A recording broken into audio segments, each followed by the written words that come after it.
अब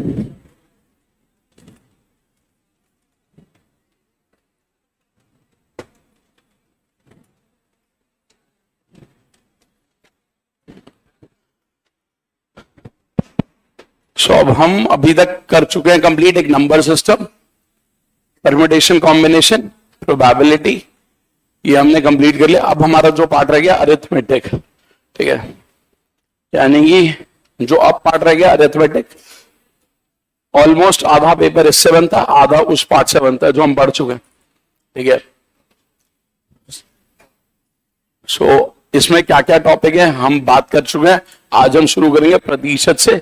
इसमें टॉपिक है प्रतिशत, लाभानी, बट्टा, साधारण ब्याज, चक्रवृद्धि ब्याज, अनुपात, समानुपात, साझेदारी, मिश्रण, समय और कार्य, समय, दूरी और चाल, औसत। ये एक ऐसा पार्ट होता है जिसमें आप फुल मार्क्स ले सकते हो, मार्क्स कटे ही ना। अगर आपको टॉपिक समझ आ गया तो ये एक ऐसा टॉपिक होता है जिसमें आपका मार्क्स कटना नहीं चाहिए। यानी कि जब मैं पेपर देने जाता हूं तो मेरा टारगेट होता है कि अगर 100 सवाल आने, 50 इसके आने हैं, तो मैं ये मान के चलता हूं 50 पूरे, किस्मत खराब होगी तो 49, वर्स्ट के सिनेरियो 48, इससे कम आते तो मुझे लगता है पेपर ही बेकार हुआ है, ठीक है, क्योंकि ये बहुत आसान एरिया है, ठीक है, और तुम भी ला सकते हो, ठीक है, बस टॉपिक समझना है, क्योंकि इसमें फॉर्मूले बहुत ज्यादा है नहीं अगर समझा हुआ है।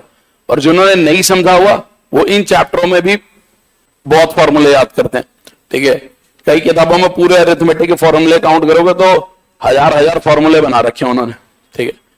बट मैं ये चाहता हूं कि पूरा अरिथमेटिक अगर तुमने पढ़ लिया तो तुम्हें 5 फॉर्मूले से ज्यादा याद भी ना हो, ठीक है, पर तुम सवाल कर पाओ, ये इंपॉर्टेंट। और वो तभी हो पाएगा जब आपने उसके बेसिक्स को अच्छे से समझ रखा हो, ठीक है। सो हमारा पहला चैप्टर प्रतिशत सबसे ज्यादा इंपॉर्टेंट, ठीक है। हो सकता है प्रतिशत के क्वेश्चन कम हो लाभानी से, ठीक है, पेपर में जो आए, बट इंपॉर्टेंट ज्यादा मैं प्रतिशत बोलूंगा क्योंकि प्रतिशत हर टॉपिक में यूज आएगा, ठीक है, चाहे लाभानी हो, चाहे अनुपात, समानुपात हो, सब में प्रतिशत का रोल आएगा। तो ये बेस बनना बहुत जरूरी है, ठीक है। तो सबसे पहले अगर बात करें प्रतिशत की,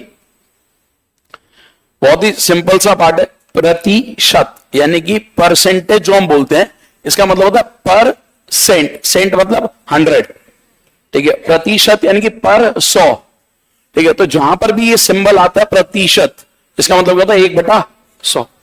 सो प्रतिशत जहां पर भी सिंबल आएगा वो 1/100। सो बहुत सिंपल सी बात है, कहीं पर भी अगर लिखा गया 12% ऑफ 250, तो इसका एक्चुअल मतलब क्या, 12/100, इसका ऑफ मतलब का, यानी कि गुणा में होता है, बस मल्टीप्लाई करना, 0 से 0 कैंसिल, 5 के टेबल में ये 2, 5 के टेबल में ये 5, यहां से कैंसिल, 6 × 5 30, आंसर 30, ठीक है। सो ये जो आंसर आ गया 30। तो एक तरीका तो ऐसे होता है सॉल्व करने का। दूसरा तरीका क्या होता है, हम ऐसे सोचते हैं ये नंबर क्या था 250, 250 का 10%, किसी भी संख्या का 10% क्या होता है, उसके आगे पॉइंट लगा दो, 1 डिजिट आगे। अगर मैं 250 के यहां पीछे से 1 डिजिट आगे पॉइंट लगाया तो 25 बन जाता, यानी 10% की वैल्यू 25, और अगर 1 डिजिट आगे पॉइंट लगा दूं तो 1% हो जाएगा, तो 2.5, यानी कि 10% 25 और 1% 2.5।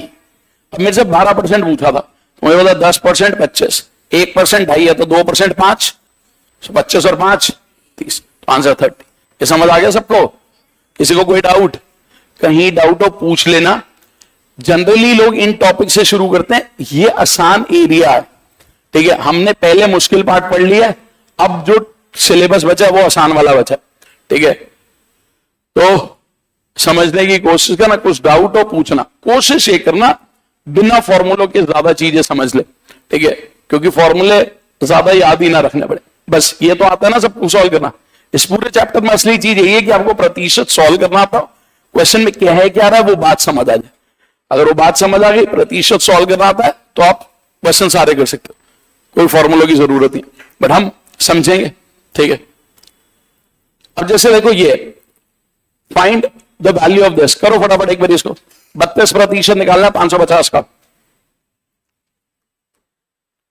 32% 550 का,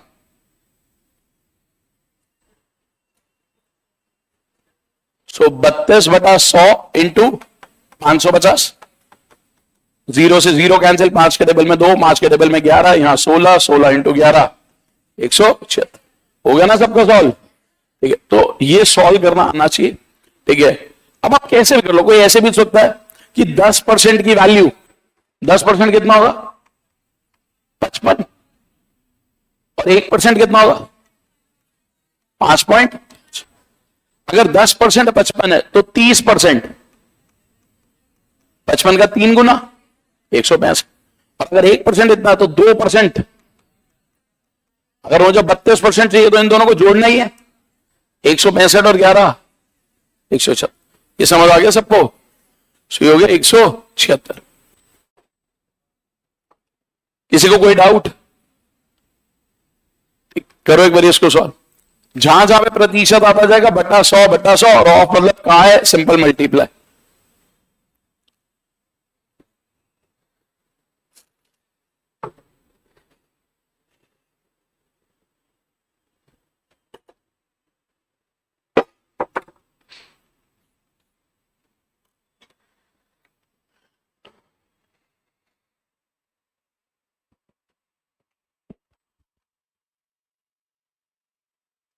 सो 28%, तो मैंने लिखा 28/100 ऑफ 30%, 30/100 इंटू 45%, 45/100 इंटू 1,60,000। ये सॉल्व करना है, बहुत आसान है भाई। 2 जीरोस 2 जीरोस, 4 जीरोस 4 जीरोस, तो यहां से कट गई, 1 जीरो यहां से भी कट गई। अब यहां पे 10 बचा, 5 के बारे में इसे कैंसिल करता हूं 9, यहां 2 रह गया। अब 2 से सपोज मैंने यहां काट दिया, 8 हो गया। अब क्या क्या मल्टीप्लाई करना है? अच्छा यहां पे 9 भी था ना, अच्छा यहां पे 9 भी था, ठीक है। अभी आपके ऊपर, आप कैसे भी मल्टीप्लाई करो, इन सारे नंबर्स को मल्टीप्लाई कर। 28 multiply by 3 multiply by 9 multiply by, ठीक है।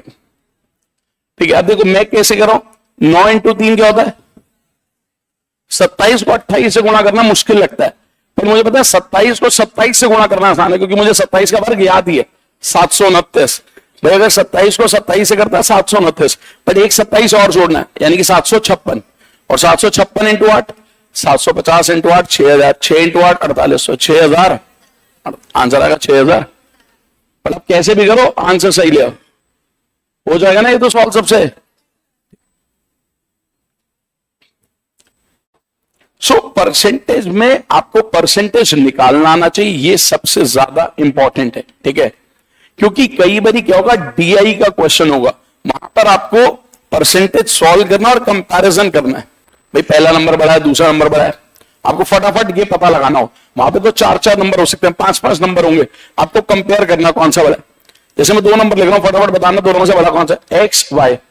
सिर्फ क्वेश्चन है बड़ा कौन सा है, ये नहीं बताना क्या है, बड़ा कौन सा है। सपोज ये नंबर है 22% ऑफ 765, और ये नंबर है सपोज 18% ऑफ 820। करना एक बार सॉल्व, दोनों में से बड़ा कौन सा है, दोनों में से बड़ा कौन सा है।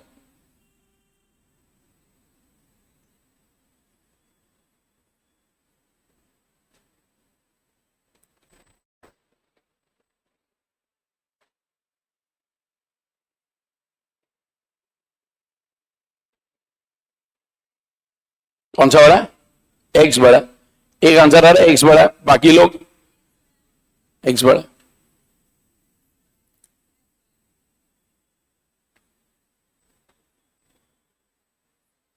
सबका हो रहा है सॉल्व, एक्स आ रहा है बड़ा। आप चाहो तो सॉल्व करके देख सकते हो। जैसे देखो, अब मुझे इसका 22% निकालना, मैं ऐसे भी कर सकता हूं। इस नंबर का 10% कितना होगा 76.5, तो 20% क्या होगा 76.5 का डबल, जो कि होता है 153। अगर 20% 153 है तो 2% 15.3 होगा, तो इस नंबर का 22% टोटल होगा 168 पॉइंट। अब आप कैसे भी सॉल्व कर सकते हो, आपके ऊपर है।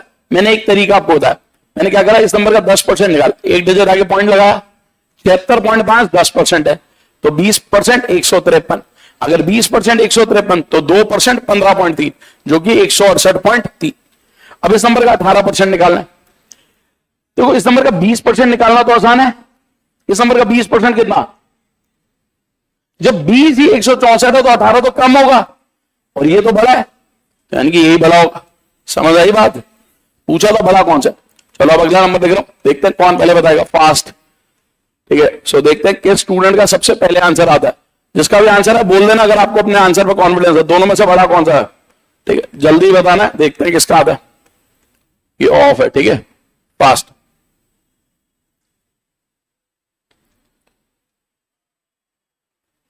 दोनों में से बड़ा कौन सा, ए या बी?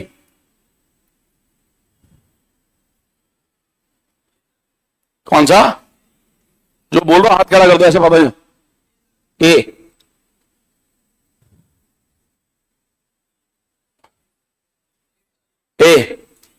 बी। चलो अब इधर देखो, छोड़ दो, इधर देखो, कईयों के आंसर आ गए ए बी।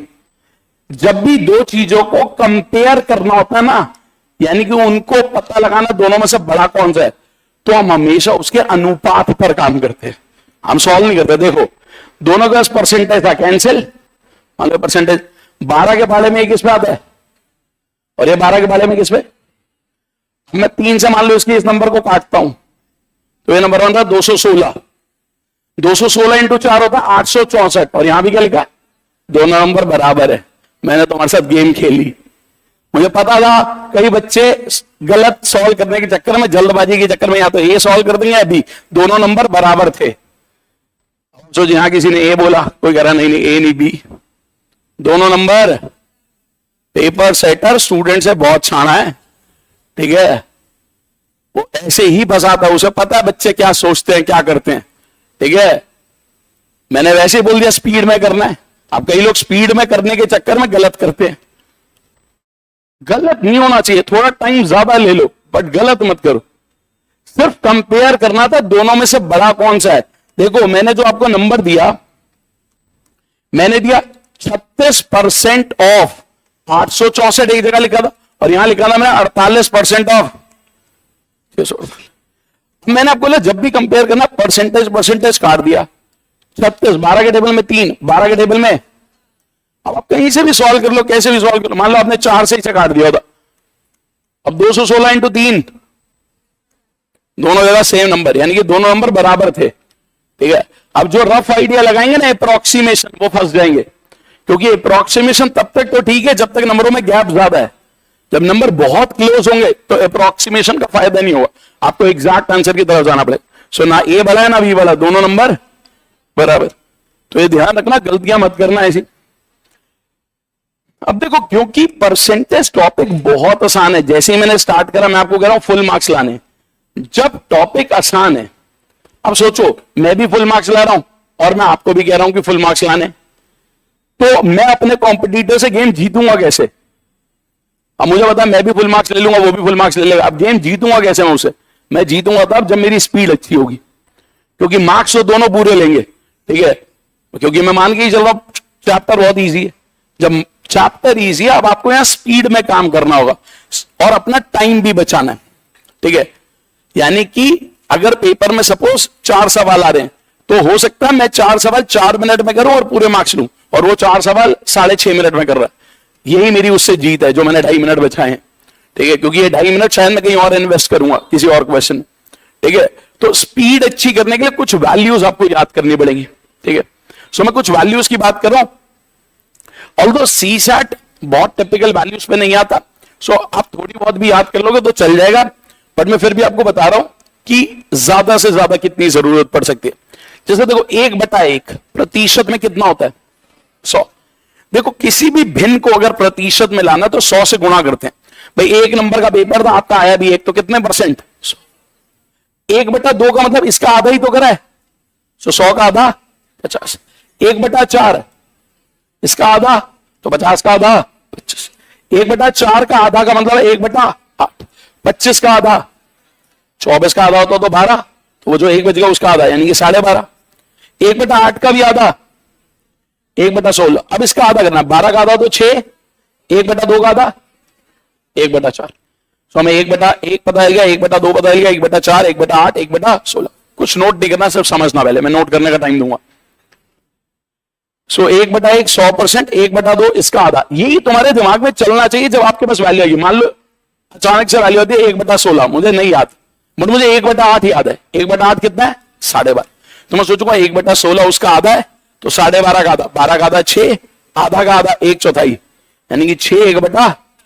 ये वैल्यूज आपको याद होनी चाहिए।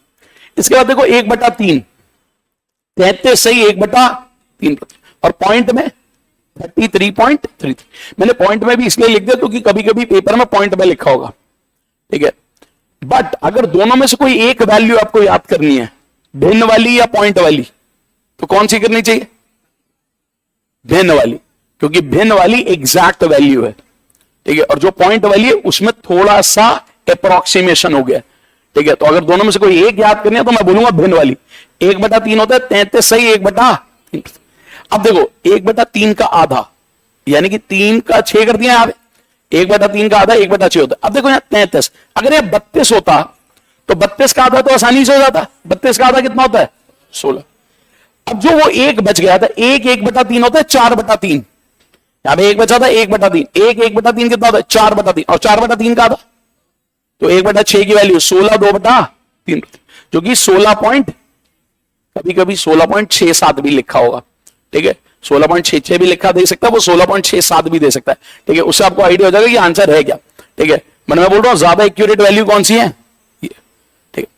अब 1/12 देखो, 1/6 का भी आधा, 16 का आधा, 2/3 का आधा, 1/3, तो ये हो गया 8 1/3, जो कि 8.33%। अब आप देखो 1/3 से 1/9 याद करना कैसे आसान है। इसका तीसरा हिस्सा ही तो हो रहा है, 33 का तीसरा हिस्सा, और 1/3 का तीसरा हिस्सा 1/9, तो हो गया 11 1/9, 11 1/9। अब अगर 1/18 निकालना तो इसका आधा, अगर यहां 10 होता तो 10 का आधा क्या था? यहां 1 बच गया, 1/9 कितना होता है? 10/9, और 10/9 का आधा, सो 5/9%, दैट इज 5.5। ये समझ आ गया सबको, ठीक है। अब एक बार इसे नोट कर लो, फिर आगे बढ़ते। और नोट करते वक्त भी देखो एक एक वैल्यू क्लियर है ना, वो लिखी कैसे जा रही है, वो क्लैरिटी होनी बहुत जरूरी है। और मैं आपको बता दूं, ये जो अरिथमेटिक अब हम पढ़ रहे हैं, ये एक ऐसा पार्ट है जो हिंदुस्तान के किसी भी एप्टीट्यूड एग्जाम में, अगर एप्टीट्यूड एग्जाम लेंगे वो, तो ये पूछेंगे ही पूछेंगे। हिंदुस्तान छोड़ो, हिंदुस्तान के बाहर भी जितने एग्जाम होते हैं सब में ये पूछा जाता है। इसके बिना कोई पेपर नहीं बनता एप्टीट्यूड का, ठीक है। तो ये जो पार्ट है ये सबसे ज्यादा इंपॉर्टेंट है, चाहे आप UPPCS, RAS, UPSC, CDS, SSC, bank, CAT, GRE, GMAT, कोई भी एग्जाम ये आएगा ही आएगा, यानी कि इतना इंपॉर्टेंट पार्ट है। दूसरी बात, सारा सिलेबस जो ये है ये 8वीं से पहले का होगा, यानी कि 10वीं भी नहीं आई, ठीक है। 8वीं से पहले का ही है सारा।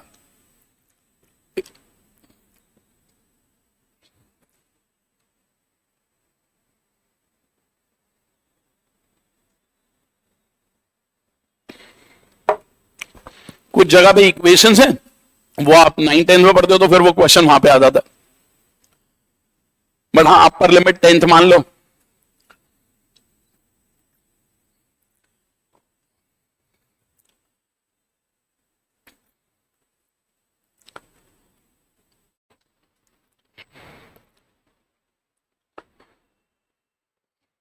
कर लिया नोट सबने, ठीक है। देखो जैसे क्या होता है, कोई भी एग्जाम होता है ना, उसके लिए मैं बोलता हूं 1/1 से 1/20 तक याद है तो काम चल जाए। कोई भी एग्जाम, सीसैट की बात है तो कम चाहिए, बट मैं फिर भी आपको 1/20 तक की बात कर रहा हूं। सीसैट में आपको कम वैल्यूज चाहिए होती है, बट मैं फिर भी आपको 1/20 तक बता रहा हूं। ये वैल्यूज अभी हमने कर ली, ठीक है। आप कुछ और वैल्यू समझते हैं। देखो 1/5 बहुत आसान है, 1/5 20%, 1/5 कितना होता है? अब इसका आधा करा 1/10, तो ये भी आधा 10%। अब 1/5 का तीसरा हिस्सा 3 से भाग दे रहा हूं, तो 1/15। अब इसको 3 से भाग देना, मुश्किल लग रहा भाग देना, बट आप सोचो अगर यहां 18 होता तो पूरा डिवाइड होता। 18/3 क्या था? 6, वो जो 2 बच गया 2/3, यानी कि 6 2/6.66। और 1/10 का आधा 1/20 यानी कि 10% का आधा। तो ये वैल्यूज भी बहुत आसान थी याद करनी, अभी नोट बाद में कर लेना। ये जो सारी वैल्यूज है ना ये याद ही करनी पड़ेगी, इनका कोई ऑल्टरनेटिव नहीं है। क्यों नहीं है? क्योंकि नीचे क्या आ रहा है ध्यान से देखो, सब में अभाज्य संख्या, और अभाज्य संख्या किसी में टूटेगी नहीं, यानी उसको याद ही करना पड़ेगा, कोई ऑल्टरनेटिव नहीं है। 1/7 14 2/7%, 14.28। 1/11 9 1/11%, 9.09। 1/13 7 9/13%, 7.6। 1/17 5 15/17%, 5. 1/19 5 15/19%, 5.26। और 1/14 ये आप कैसे याद कर सकते हो? 1/7 का आधा 14 का आधा 7, 2/7 का आधा तो 7 1/7%, 7 1/7%। पहले आप इसको नोट कर लो, फिर मैं आपको बताता हूं कि हमारे सी सेट में क्या काम की चीज है। पहले आप इसको नोट कर लो।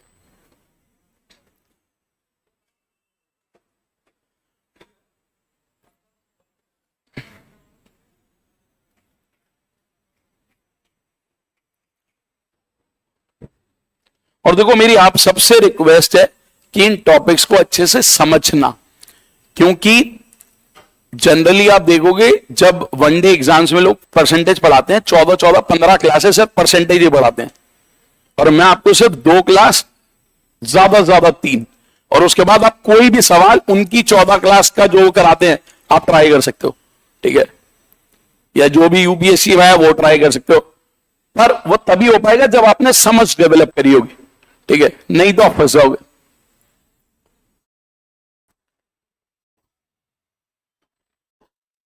अब देखो, क्योंकि मैंने आपको बोला कि जैसे सी सेट है, सी सेट ना आपको ज्यादा रटना नहीं चाहता कि ये बच्चा रटे, वो चाहता है इसने समझाओ, तो आपको बहुत ज्यादा वैल्यूज की जरूरत नहीं पड़ती।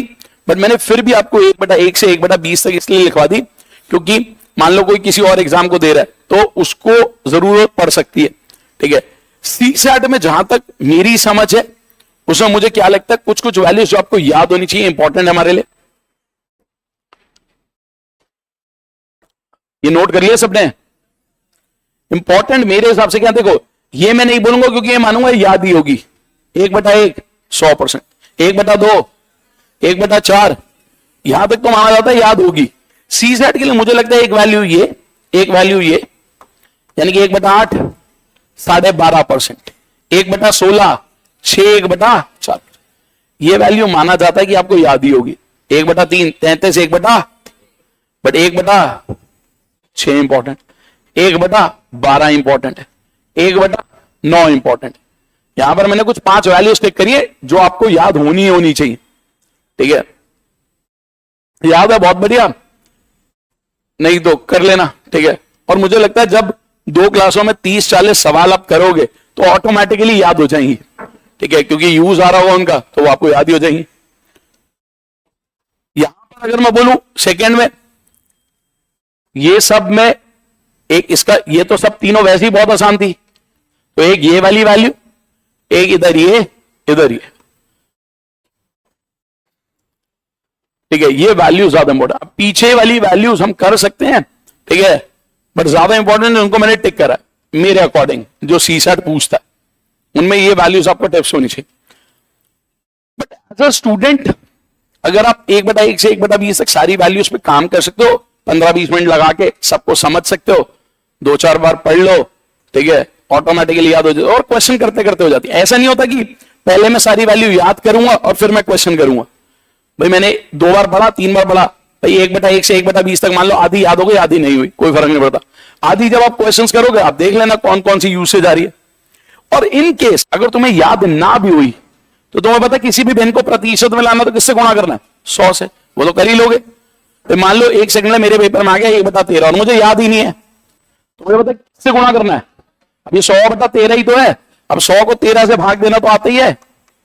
13 सत्ते 9 90, 13 छक्के 78, 12 120, 13 × 9 तो 7.69% आ गया, वो तो आ ही जाएगा ना, ठीक है, ठीक है। अब देखो जब आपको 1/1 से 1/20 तक वैल्यूज याद है तो कुछ वैल्यूज जो आप उन नॉलेज के बेसिस पर निकाल सकते हो, ठीक है, वो याद नहीं करनी, बट जो आपने याद किया हो उसके बेसिस पे सॉल्व हो सकता है। कैसे? जैसे देखो 2/3 आ गया। अब कैसे करेंगे 2/3? 1/3 कितना होता है? 33 1/3%। अब 2/3 उसका डबल, 33 का डबल और 1/3 का डबल, 66 2/3। जैसे मुझे पता है 1/5 20%, तो 3/5 उसका 3 गुना, 20 का 3 गुना 1/4 25, 3/5 4। अब एक बार इसको करना सॉल्व, 5/6।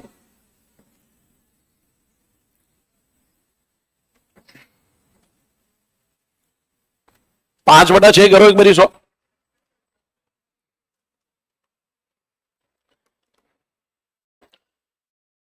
अब 5/6 कैसे सॉल्व करते हैं? एक तो तरीका है, कई लोग इसको ऐसे करेंगे, देखो 5/6, वो 1/6 की वैल्यू जानते हैं, उसको किससे गुणा कर देंगे? 1/6 कितना होता था? 16 2/3। ये बहुत ज्यादा यूज में आएगा 1/6, 16 2/3। इसको किससे गुणा करना है? अब देखो 16 पंजे तो क्या होता है? 80। 2/3 इंटू 5 10/3, और 10/3 को लिख सकते हैं 10/3, 3 1/3, तो ये कितना हो गया? 83 1/। कई लोग इसको ऐसे सॉल्व करते हैं, कई लोग इसको ऐसे करते हैं, वो कहते हैं 5/6 एक्चुअल में यही तो है, 6/6 में से 1/6 घटा रहे हैं। 6/6 में से कितना घटाया जा रहा है? 6/6 क्या होता है? 100%। 1 तो होता है परसेंटेज में 100, और ये 1/6 कितना होता है? 16 2/। क्योंकि ये 16 पॉइंट कुछ है, तो 16 पॉइंट कुछ माइनस नहीं कर रहे हम, 17 पहले माइनस करते हैं। 100 में से 17 माइनस कर दिया तो क्या आएगा? 83। अब वो जो एक था, एक में से 2/3 गया है, जो कि बचेगा कितना? 1/3, तो आंसर क्या आएगा? 83 1/3। सो ऐसे कुछ भी वैल्यूज आ सकती है ऑन द बेसिस ऑफ जो आपने 1/1 से 1/20 तक वैल्यूज याद कर। अब मैं आपको बताता हूं, बहुत सारे लोग इन वैल्यूज पर 2-2 2.5 घंटे लगा देते हैं। वो सब नहीं करना, वो करते हैं जो एसएससी की तैयारी करते हैं, ठीक है, कांस्टेबल की तैयारी कर रहे हैं, वो 3-3 घंटे वैल्यू याद करते जाएंगे, ठीक है। आपको नहीं करना ये काम, आप यूपीएससी की तैयारी करो, आपको 15-20 मिनट बस लगाने हैं, ज्यादा से ज्यादा वैल्यूज को समझना है, और 15-20 मिनट में जितनी याद हो जाए बहुत बढ़िया, नहीं याद होती कोई फर्क नहीं पड़ता, क्वेश्चंस करते करते सीखेंगे, ठीक है, अपने आप याद हो जाएंगे उसके बाद। ये समझ आ गया सबको? बट कुछ वैल्यूज जो मैंने आपको बोली है वो आपको याद होनी चाहिए।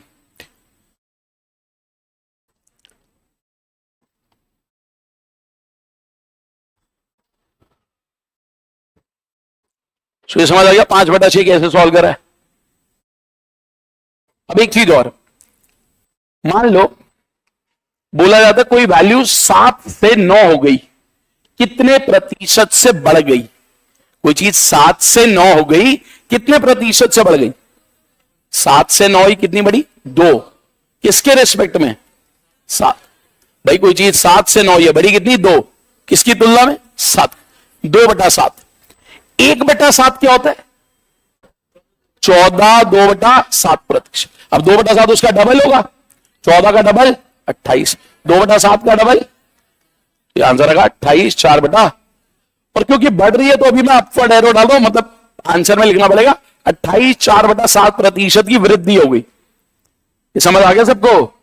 कोई चीज 7 से 9 हो रही है, कितनी बढ़ी? इसके रेस्पेक्ट में 7। सो 2/7 इंटू 100 जो क्या आता है 28 4/7%।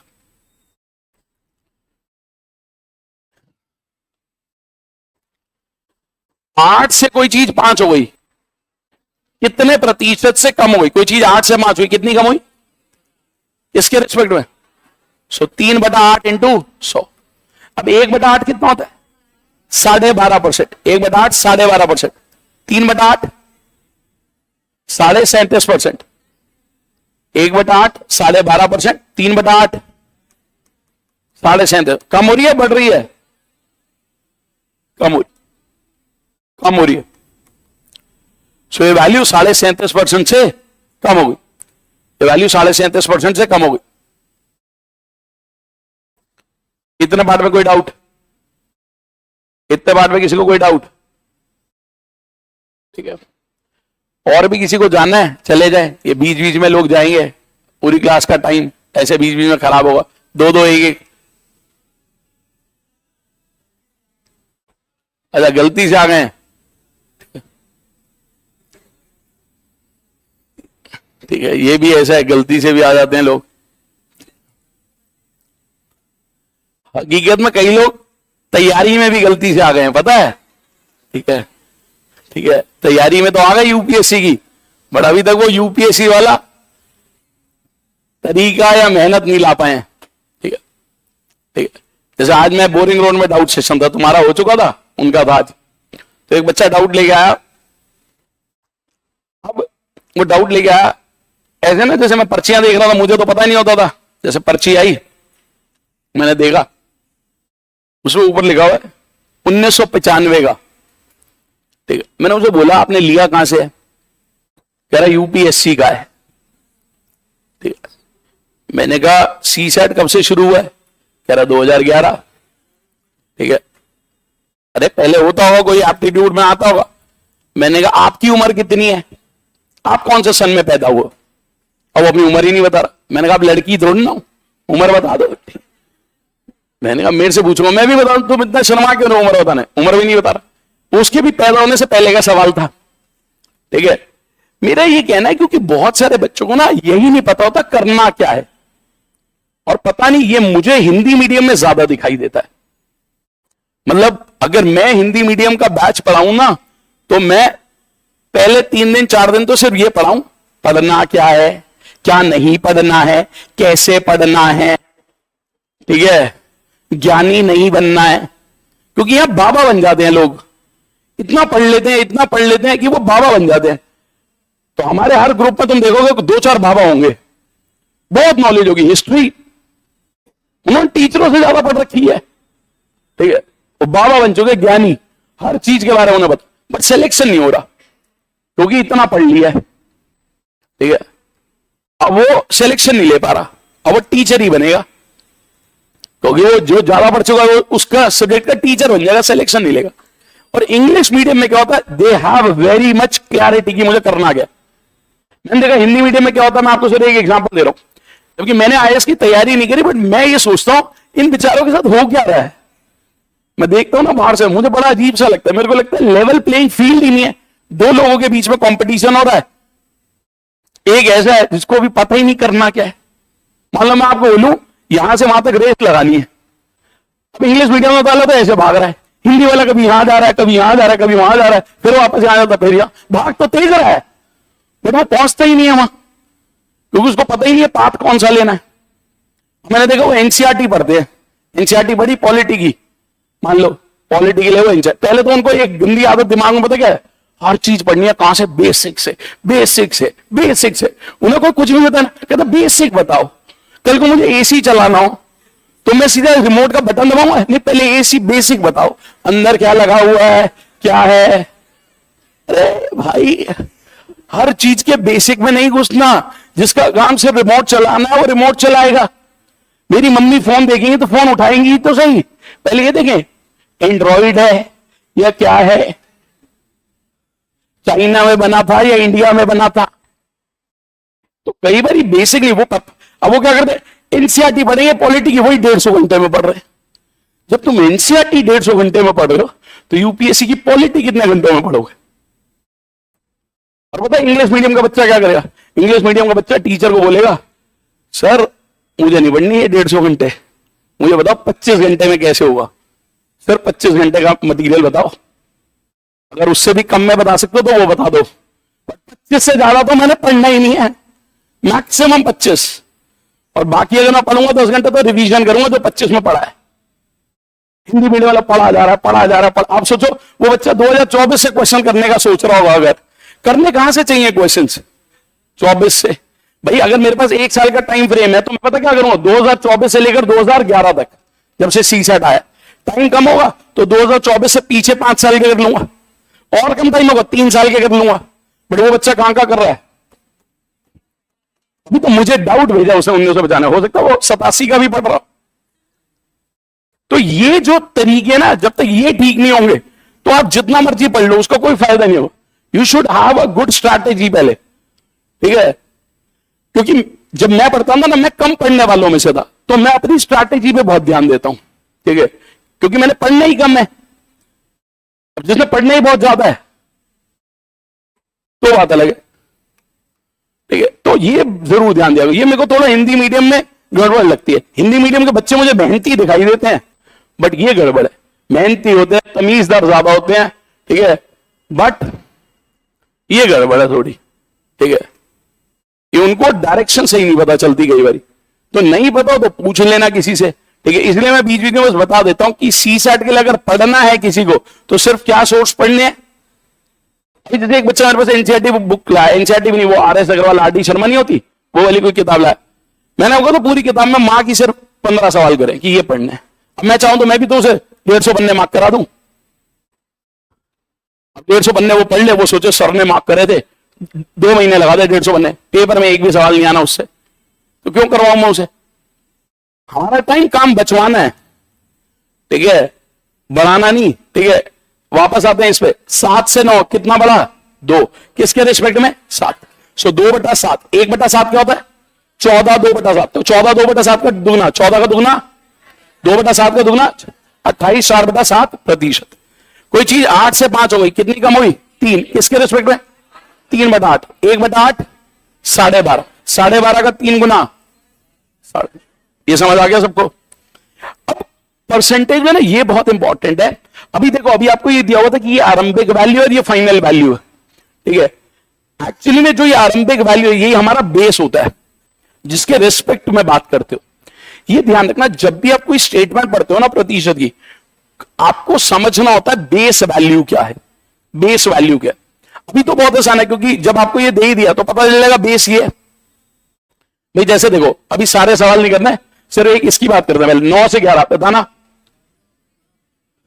9 से 11 कितना बढ़ा 2, किसके रेस्पेक्ट में 2/9 क्या होता है, देखो 1/9 होता है 11 1/9 पर, 11 1/9 का दुगना 22, 2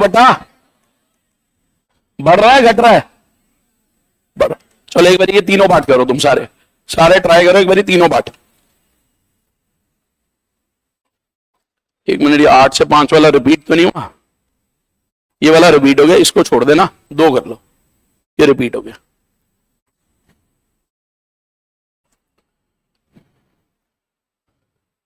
कभी भी किसी को सोर्स में प्रॉब्लम हो, क्या सोर्स पढ़ना है, तो एक बारी अगर आप हो तो, वैसे मैं कई बारी क्लास में भी बताता हूं, क्योंकि ज्यादा किताबें ज्यादा सोर्सेस पढ़ने की जरूरत नहीं है, जो है उसी को 2 बार 3 बार पढ़ लो, उसको रिवाइज करो, वो ज्यादा हेल्प करेगा। रेदर देन फालतू सोर्स पढ़ते जाओगे कोई फायदा नहीं होगा।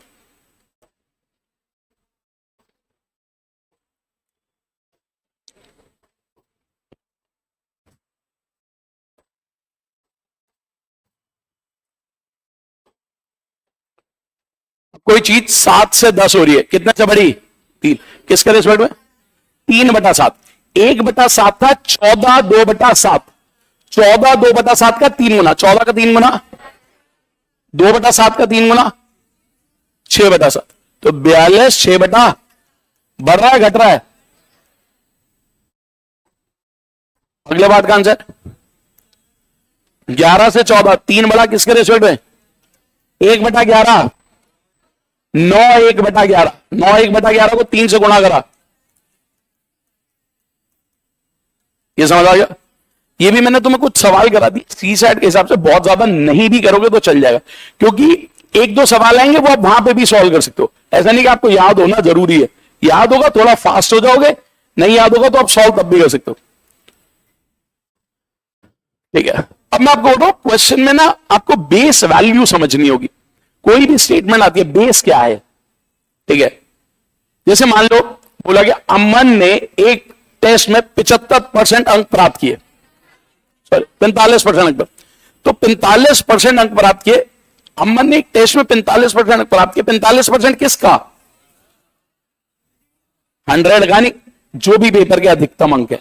अब तुम्हारे दिमाग में 100 चलता है क्योंकि तुमने शायद 100 वाले पेपर ज्यादा दिए होंगे, हो सकता है पेपर 80 का हो, और सीसैट को भी पता तुम्हारे दिमाग में 100 चलता है, इसीलिए वो तुम्हारे लिए एक चैप्टर लेके आया डाटा सफिशिएंसी। जो जो दिमाग में चलेगा ना सब बाहर निकलवाएगा वो, और आंसर गलत मार्क करवाएगा, क्योंकि वो आपको ऐसे देगा। और कई बच्चे मान लेंगे 5 पेपर हुआ, 5 मिला के 500 के हैं, उसने एक बार भी नहीं बोला पेपर 100 नंबर का है, पर हमारे दिमाग में चल रहा होगा कि पेपर 100 नंबर का है, ठीक है। जब तक ना बोला जाए नहीं माना जाए। उसके 45% आए, किसके? 45% ऑफ मैक्सिमम मार्क्स, यानी कि जो भी अधिकतम अंक थे पेपर के, ठीक है। ये इन टॉपिक नहीं है, इन क्लास। किसी कक्षा में लड़के 35% है, तो 35% किसका? क्लास के जो टोटल बच्चे हैं उसका 35%, ठीक है ना।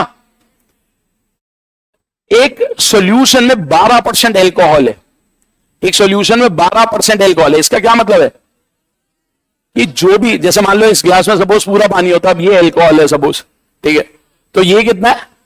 12 है नहीं, ठीक है। सो ये कितना है? 12%। सो एल्कोहल जो है 12% है किसका? पूरे सॉल्यूशन का। आईफोन की बिक्री 20% बढ़ गई है, यानी कि जो पिछले वर्ष रही होगी उसकी तुलना में। बोला ये जियो मार्ट 20% का डिस्काउंट दे रहा है, किस पर? जो भी पहले वाली वैल्यू होगी या फिर जो भी उसका एमआरपी होगा। भाई जो भी टैग आपको दिखाई देगा उसी पे तो 20% लोगे, ठीक है, उस पर 20%, ठीक है। जैसे मान लो मैं बोलता हूं मुझे खान ग्लोबल स्टडीज में पढ़ाते हुए 1 साल हो गया, अब मैं कहूंगा मेरी सैलरी बढ़ाओ, तो अगर मैं बोलूं मेरी सैलरी 15% बढ़ रही है, तो 15% किसकी तुलना में? ठीक है, तो 15% किसका? जो मेरी पुरानी। तो हमेशा बेस वैल्यू बहुत इंपॉर्टेंट। अगर मैं बोलता हूं एक प्रॉपर्टी डीलर कोई डील कराता है तो 2% कमीशन ले रहा है, 2% किसकी? जितने का वो घर बिका होगा उसका 2%। तो ये बहुत इंपॉर्टेंट है, वो बेस वैल्यू है। मान लो मैंने एक किताब छाप दी, अब किताब छपी और उस पर एमआरपी लिखा गया सपोज 300 रुपए। अब उस पर रेट क्या छापा गया, यानी कि जो मूल्य उस पर अंकित किया गया 300 रुपए। अब मैंने जिसके लिए भी छापी थी, मान लो टाटा मैकग्रा-हिल पब्लिकेशन के लिए मैंने किताब छाप दी, अब मैंने किताब छाप दी, उस पर लिखा 300 रुपए क्या है। टाटा मैकग्रा-हिल वाले बुक शॉप वालों के पास रखवा रहे हैं, ठीक है। अब बुक शॉप वाला वो 300 रुपए वाली किताब पे मान लो 50% डिस्काउंट दे रहा है, क्या 50 रुपए डिस्काउंट दे रहा है, ठीक है, 50 रुपए डिस्काउंट दे रहा है। कितने की बेच रहा है? 300 तो उसमें लिखा ही हुआ है, ठीक है। अब वो 300 वाली दे कितने में रहा है? 250। अब होता क्या, जब भी आप किताब लिखते हो तो आपको ना रॉयल्टी मिलती है। अब जो रॉयल्टी मिलेगी, मान लो टाटा मैकग्रा-हिल वाले मुझे कहते हैं कि आपको 10% रॉयल्टी देंगे, तो मैं यहां पे रुकता ना, मैं उनसे पूछता 10% किसका, ये क्लियर करो। कल को तुम बोल लो 10% प्रॉफिट का, मैं तो पता ही नहीं लगा पाऊंगा प्रॉफिट हो कितना रहा है। तुम कह लो छापने में पैसे ज्यादा लगे, लॉस में ही चल रही है, ठीक है। तो मैं उनसे पूछूंगा या तो 10% पहले क्लियर करो, जो रेट लिखा हुआ उसका दोगे या जितने की बिकती है उसका दोगे। So you should be very clear, सिर्फ 10% नहीं, वरना बाद में गड़बड़ होगी, ठीक है। So base value should be very clear. So percentage के क्वेश्चन करते हैं बेस वैल्यू पे ध्यान देना क्या है, ठीक है। अब मान लो आपके पास कोई 3 नंबर ऐसे दिया हो, ए की वैल्यू 240, बी की वैल्यू 180 और सी की वैल्यू 300। इनको आपस में कंपेयर करना हो, ए बी से कितने प्रतिशत ज्यादा है, बी सी से कितने प्रतिशत कम है, कुछ भी ऐसा क्वेश्चन है, तो जब भी ऐसा कंपेयर करना होता है सबसे पहला काम करना, इनको अनुपात में लिख लो। ए 240, बी 180, सी 300, सबसे 0 0 कट जाएगी। 6 के टेबल में पहले वाला 4, दूसरा वाला 3, तीसरे वाला, तो इनको पहले ऐसे ले आओ। अब जो भी वो पूछेगा वो आप सॉल्व करो। पहला पार्ट क्या पूछ रहा है? ए बी का कितना प्रतिशत है, यानी कि ए की जो वैल्यू है, ए की वैल्यू कितनी है, बी का कितना प्रतिशत है। कंपैरिजन किससे हो रहा है? तो बी बटा में जाएगा इंटू 100।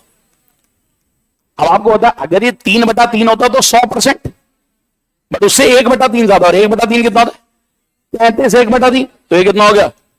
133 1/। ये समझ आया सबको? करो एक बारी second part.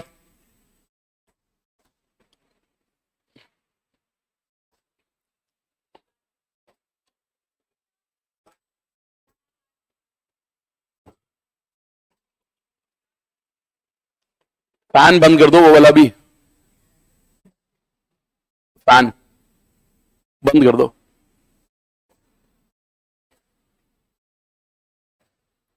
B is what percentage of C, B C का कितने प्रतिशत, बी कितना है 3, सी का सी कितना है? 3/5 किसका? 100। कितना हो गया? 60। बी सी का कितने प्रतिशत? आंसर 60%।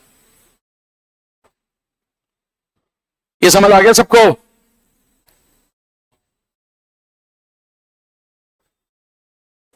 पूरे पेपर में सबसे ज्यादा क्वेश्चन अरिथमेटिक एरिया के होंगे, ठीक है। और अगर मैथ्स में अच्छा स्कोर करना है तो अरिथमेटिक वाला पार्ट अच्छा होना ही चाहिए, ठीक है, क्योंकि ये वो एरिया होगा जहां पूरे पूरे मार्क्स ले सकते हो।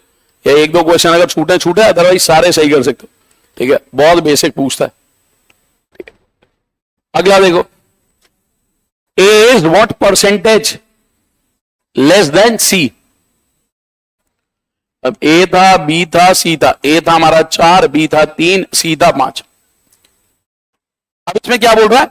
ए सी से कितने प्रतिशत कम है? पहले मुझे तो ए सी से कम कितना है? कम है। कंपैरिजन किससे हो रहा है? सी से। जिससे कंपैरिजन होगा वो बटा में जाएगा। सो 1/5 इंटू 100। क्वेश्चन था ए सी से कितने प्रतिशत कम है? ए 4 है, सी 5 है, तो कितना कम है? 1। किसकी तुलना में? 5 की तुलना। सो 1/5 इंटू। बताओ अगले पार्ट का आंसर।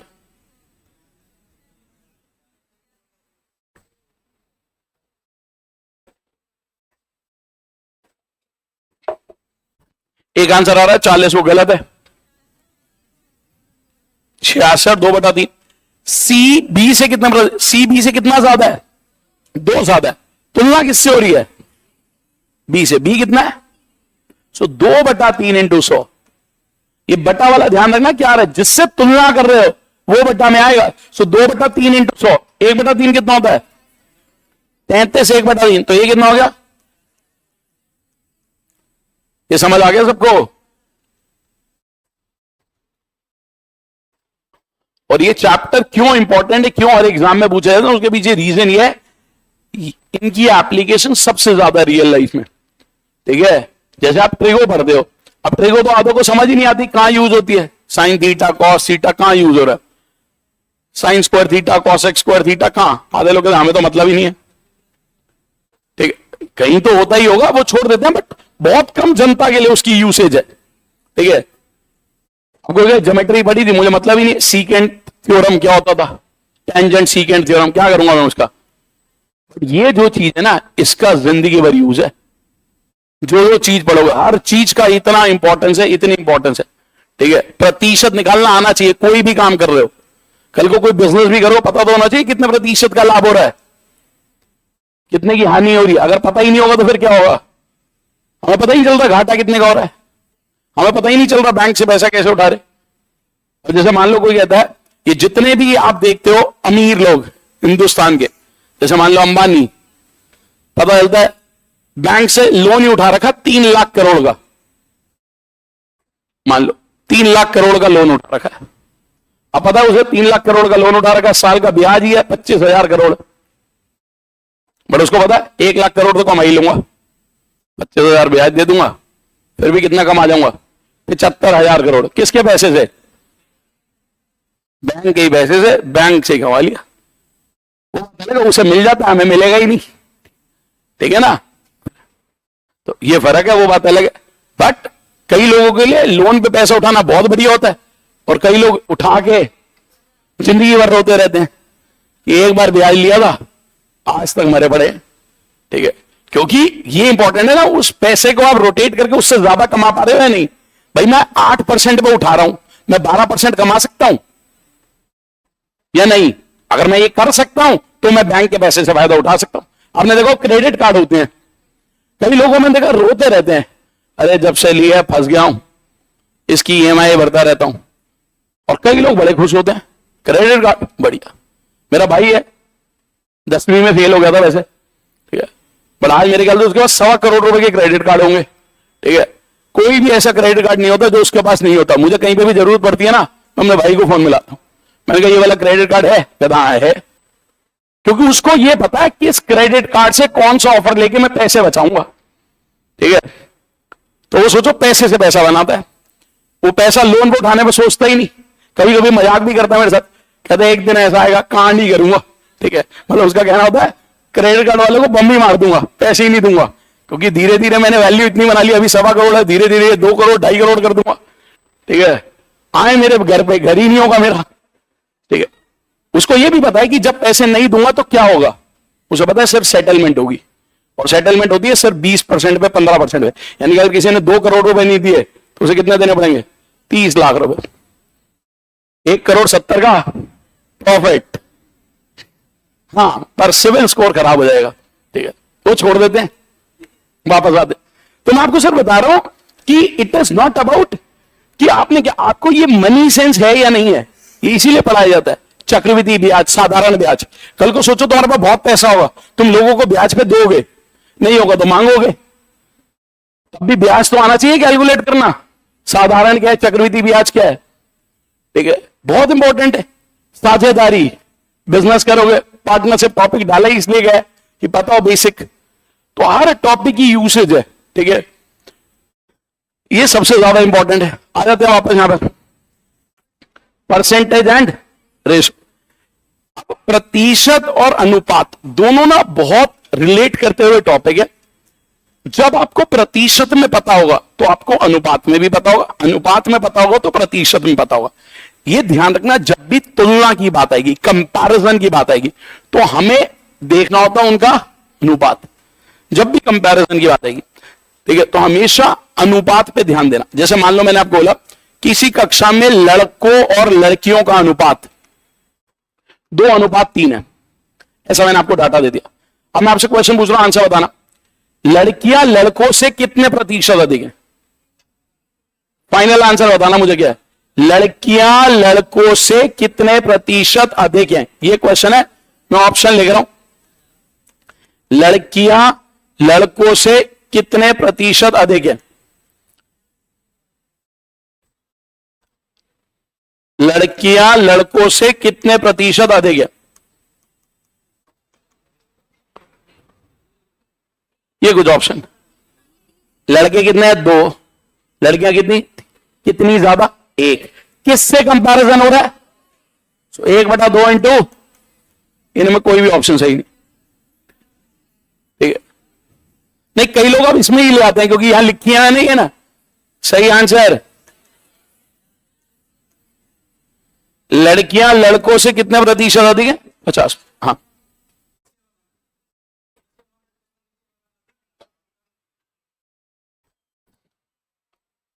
कहां पर, कौन सा वाला question, C part D part?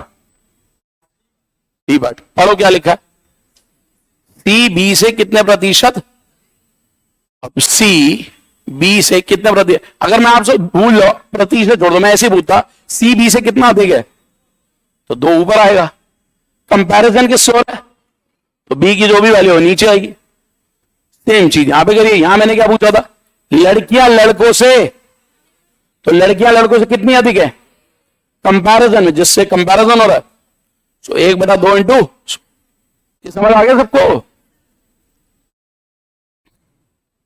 ठीक है। तो ये हमने बेस समझ लिया। अब क्वेश्चंस पे आते हैं कि कैसे कैसे क्वेश्चंस होते हैं। सो अब हम शुरू करें एग्जांपल नंबर 1 से। पूरे चैप्टर में परसेंटेज में मैं आपको शायद 10 या 11 सवाल ही कराऊंगा, और उस 11 सवाल के बाद आप कोई भी परसेंटेज का क्वेश्चन कर सकते हो, ठीक है। जबकि मैं आपको बोल रहा हूं, ऑनलाइन अगर आप क्लासेस देखो, कोई भी यूट्यूब पे आपको 14 क्लास से कम चैप्टर खत्म होता हुआ नहीं मिलेगा। मैं कह रहा हूं 11 सवाल के बाद आप कुछ भी ट्राई कर सकते हो। उनके पार्ट मत काउंट करने लग जाना, जैसे ए बी, तो फिर हो सकता है 30 हो जाए, क्योंकि पार्ट भी होंगे कहीं होंगे, ठीक है। अब पहला क्वेश्चन देखो, 12% of A is equal to 15% of B. कह रहा है ए और बी का अनुपात ज्ञात कीजिए। अब देखो, इसका कॉन्सेप्ट तो ये कहता है कि 12% ऑफ ए, यानी कि परसेंट होता है बटा में, 12% ऑफ ए यानी कि 12/100 है, इज इक्वल टू 15/100। ये 100 कट गया, ए बटा बी, बी के साथ नंबर क्या 15, तो ये 15 इधर जाएगा, और ए के साथ क्या है 12, तो ये आंसर क्या गया 5/। मान लो कोई पहली बार कर रहा है, वो ऐसे कर रहा है, बट धीरे धीरे आपको ये डेवलप हो जाना चाहिए। जैसे वहां आया था 12 और 15, आपके दिमाग में सीधा चलना क्या चाहिए, परसेंटेज कटेगा, 3 के बारे में यहां क्या बचेगा, 3 के बारे में यहां क्या बचेगा, नंबर उल्टे हो जाएंगे। बच रहा था 4 यहां, और यहां बच रहा था आंसर क्या होगा 5। ये फास्ट होना चाहिए, समझ आई बात? जैसे अब मैं लिख रहा हूं, कुछ नोट मत करना, ऐसे ओरली आंसर बताना। 16% of C is equal to 28% of D. C और डी का अनुपात 4 से कटेगा 4 7, बट आंसर 7। ये फास्ट होना चाहिए ऐसे देखते ही। समझ आ गया सबको? जो नोट कर रहे हैं नोट करो, फिर आगे बढ़ते।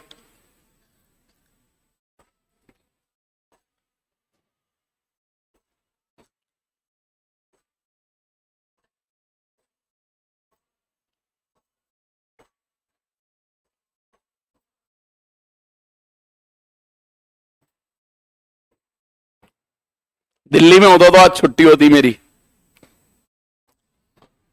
अंबेडकर जयंती। दिल्ली का पे छुट्टी, पर पटना में पढ़वाया है?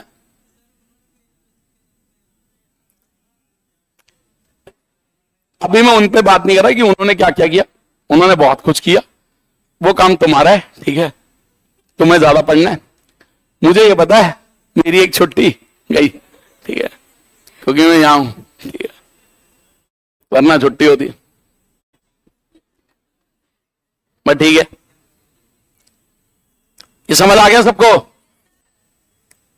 अगला, अब करो इस क्वेश्चन को फटाफट सब। अब इसमें कोई शॉर्टकट नहीं, बेसिक सा सवाल है। 30% of P plus Q is equal to 50% of P minus Q. P और क्यू का अनुपात ज्ञात कीजिए। सी सेट में पूछा गया सवाल।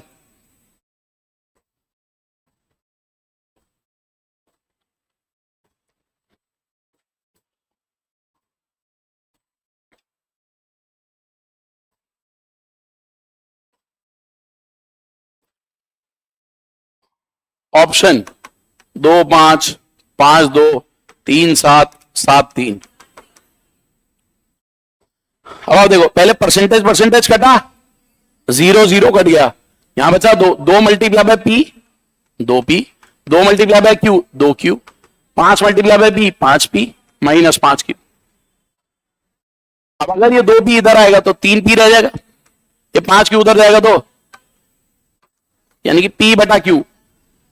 क्यू के साथ नंबर 7 है तो 7 इधर जाएगा और पी के साथ 3 है, तो आंसर 7 बटा। समझ आया है सबको? किसी को कोई डाउट? अब अगर ऐसा सवाल उन्होंने पूछा था, इतना आसान सवाल, कई लोग इसको भी गलत कर रहे होंगे, परसेंटेज का इतना सवाल, आसान सवाल उन्होंने पूछा, बताओ कुछ है ही नहीं इसमें। अब ये देखा जाए तो 6वीं 7वीं लेवल का ही सवाल है, 5वीं 6वीं 7वीं ज्यादा। कोई फॉर्मूला नहीं, कोई कुछ नहीं, परसेंटेज सॉल्व करना था, सिंपल इक्वेशन बन रही है। हाँ, बेसिक थोड़ा बस पता हो इक्वेशन का कि उधर जा रहा है तो प्लस हो रहा है माइनस हो रहा है, ये बताओ। ये समझ आ गया सबको? अब एक चीज देखना, जब आपके पास ऐसे 3 नंबर आ जाए, 12% of A is equal to 15% of B is equal to 20% of C. अब इसको फटाफट आंसर लिखना है तो कैसे लिखते हैं? कभी भी आपके सामने ऐसे लिखा हुआ 12% of A is equal to 15% of B is equal to 20% of C. देखो जब आप परसेंटेज परसेंटेज काट दोगे तो ये एक्चुअल में कुछ ऐसा बन गया, 12 ए इज इक्वल टू, ये हम देखेंगे बहुत जगह हमारे को ऐसा मिलेगा। अब आपको फटाफट आंसर लिखना तो कैसे लिखोगे? देखो 12 15 20 का एलसीएम क्या होता है? 12 15 20 का एलसीएम 60। 12 के बारे में 60 किस पे आता है? 15 के बारे में और 20 के बारे में। आंसर 5 4। तो आपको सीधा ऐसे आंसर लिखना, 12% of A is equal to 15% of B is equal to 20% of C. तो आंसर अगर लिखना तो हम ऐसे लिख देंगे 5 4 3, 5 4 3, ऐसे आंसर आ जाएगा। ऐसा हो क्यों रहा है हम वो भी समझ सकते हैं, ऐसा हो क्यों रहा है, बट आंसर ऐसे ही करना, ठीक है? आंसर में अगर ज्यादा टाइम लगा दोगे तो गड़बड़ होगी, सब्जेक्टिव नहीं है हमारा पेपर, ठीक है? हमें फास्ट करना होगा। ऐसा होता इसलिए क्योंकि देखो जब उसने बोला 12 ए इज इक्वल टू 15 बी, मैं इसको दूसरे कलर से लिख देता हूं, ठीक है? मैं रीजन बता रहा हूं, जरूरी नहीं है कि नोट करना है, सब समझ लो क्या है। देखो एक्चुअल में क्या होता है, जब 3 चीजें आपस में बराबर है, हमें नहीं पता किसके बराबर, लेट सारी किसके बराबर है, ए के बराबर, तो ए का मान क्या आएगा? 12 ए के बराबर, तो ए किसके बराबर, बी किसके बराबर आएगा और सी किसके बराबर है? अब जब आप इसको सॉल्व करते हो तो 12, 15, 20 का एलसीएम 60, हम 60 से सबको गुणा करते हैं, तो ये बनता है 5 के, ये बनता है 4 के, ये बनता है 3 के, और के काट देते हैं क्योंकि अनुपात ले रहे हैं, तो 5, 4। बट ऐसे करना नहीं है, करना क्या है, simple, 12a is equal to 15b is equal to 20c, 12, 15, 20 का एलसीएम 60, 12 के बारे में 60 किस पे आता है 5, 15 के बारे में 60 4, और 20 के बारे में 60, सो 5, 4। ठीक है, जो नोट करना है नोट करो, आगे बढ़ते हैं फिर।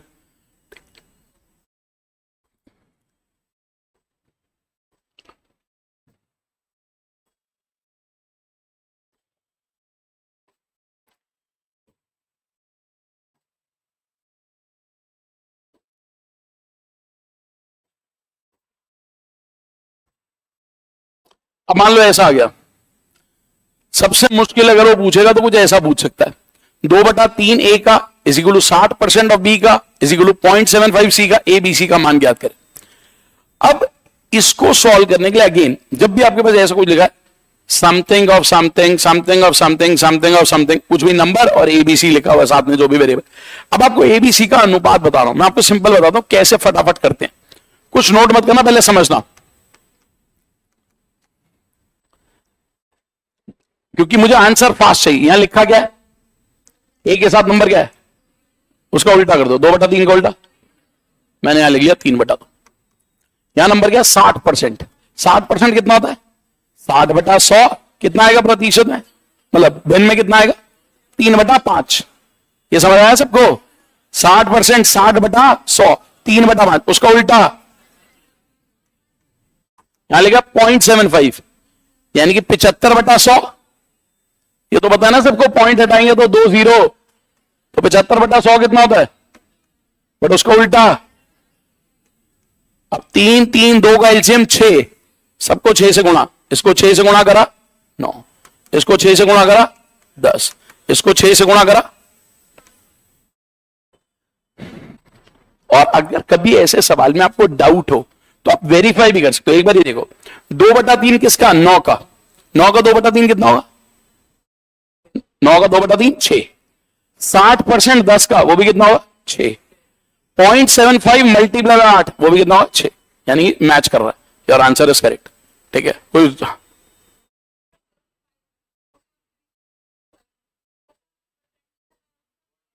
मैंने दोनों नहीं लगाया, मैंने सिर्फ पॉइंट, अच्छा ये हिंदी में लगा रहेगा, ठीक है, ये बस प्रिंटिंग हो गई, 0.75 है वो, ठीक है, वो हिंदी में है, इंग्लिश में नहीं है, ठीक है, सो वो हो सकता है टाइपस ने कर दो, सी का 0.75 है, ठीक है, वो हिंदी में परसेंटेज हटा देना, परसेंटेज नहीं है, वरना उन्होंने बिल्कुल सही बोला, वो कह रहे थे कि 0.75 तो होता है 3/4, परसेंटेज भी लगा हुआ था, तो 3/4 से होना चाहिए था, ठीक है, बट वो हिंदी में वो मिसप्रिंटिंग हो गई है, ठीक है।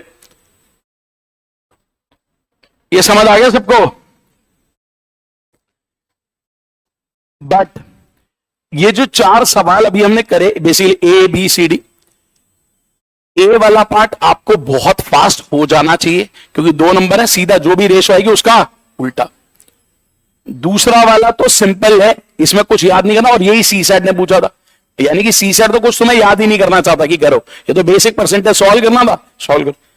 तीसरा वाला जो मैंने बोला क्या करना है, एलसीएम, ये इंपॉर्टेंट होगा, जब 3 वेरिएबल्स होंगे ये आपको पता होना चाहिए, एलसीएम लेके करते हैं। चौथा क्या है, नंबर को उल्टा करना है, जिसके चांसेस कम है कि वो पूछे, बट अगर करना है तो क्या करना है, इस नंबर का उल्टा, जो भी लिखा हुआ 2/3 का उल्टा, 60% होता है 3/5, 3/5 का उल्टा, और 0.75 3/4, 3/4 का उल्टा, और बस एलसीएम लिया, सॉल्व किया। पार्ट वाइज देखो तो 4 हुए हैं, बट जिस हिसाब से मैं काउंट कर रहा था 1, अभी हमारा पहला सवाल खत्म हुआ, ठीक है, ऐसे 11 करेंगे बेसिकली, सो ये एक सवाल खत्म हुआ। ये समझ आ गया सबको। क्वेश्चन नंबर 2 पढ़ो एक बारी, करो ट्राई से, सब आसान सवाल है, होना चाहिए। यदि ए बी से 20% अधिक है तो बी ए से कितने प्रतिशत कम है, यदि ए बी से 20% अधिक है तो बी ए से कितने प्रतिशत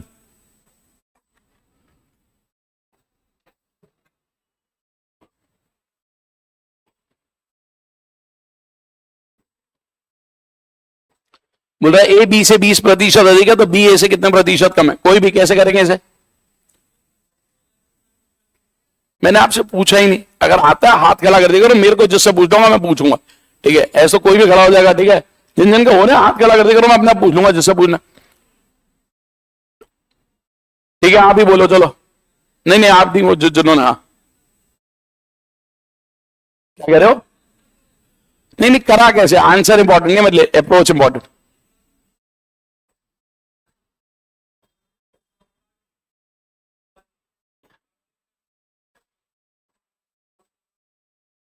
एक बटा 6 आ गया, मतलब 16, ठीक है? 16 2/3। देखो, क्वेश्चन में बोला गया ए बी से 20% अधिक है। ज्यादातर बच्चे इसको कैसे प्रोसीड करते हैं? जो बेसिक से करते हैं और पहली बार कर रहे होते हैं, वो ज्यादातर इसको ऐसे चलते हैं। कोई जिन्होंने फॉर्मूला याद नहीं करा, उनको पता बेसिक से सब कुछ हो जाता है, तो वो कैसे करते हैं? क्वेश्चन में बोला गया था ए बी से 20% ज्यादा। कौन ज्यादा है? ए। तो वो क्या करते हैं? बी को 100 मान लेते हैं। बी को 100 माना तो ए कितना हो जाएगा? अब वो 100 क्यों मानते हैं? क्योंकि उन्हें पता है 100 पे प्रतिशत निकालना आसान है। 100 का 20%, 100 का 20%, 20, 100 का 8%, 8, 100 का 14%, 14, 100 का 40%, तो इसीलिए प्रतिशत निकालना आसान। तो ये 100 माना, तो 100 का 20%, 20। अब अगर ए बी से 20% ज्यादा, तो ये कितना हो गया? अब क्वेश्चन था बी ए से कितने प्रतिशत कम है, तो बी ए से कितना कम है? 20। किसकी तुलना में? 20/120 इंटू, तो यार 1/6, और 1/6 तो तुमने याद करा ही था, क्या होता है 1/6? 16 2/3। तो ये आंसर 16 2/3। पहले लिख लो, फिर आगे बात करते हैं। समझ तो आ गया ना? अब अपने आप खुद लिखो, मैं वैसे यहां पे दोबारा लिख रहा हूं एक बारी, बट खुद आप लिखने लिख पाओ। देखो, क्वेश्चन ने क्या बोला था? ए और बी है, तो मैंने बोला बी को तो माना 100, तो ए हो गया 120, क्योंकि ये उससे 20% ज्यादा है। अब क्वेश्चन था बी ए से कितना कम है? 20 कम है। प्रतिशत में पूछ रहा है ए से, कंपैरिजन ए से हो रहा है, तो ए बटा में गया। सो 1/6 इंटू 100, जो कि होता है 16 2/3%।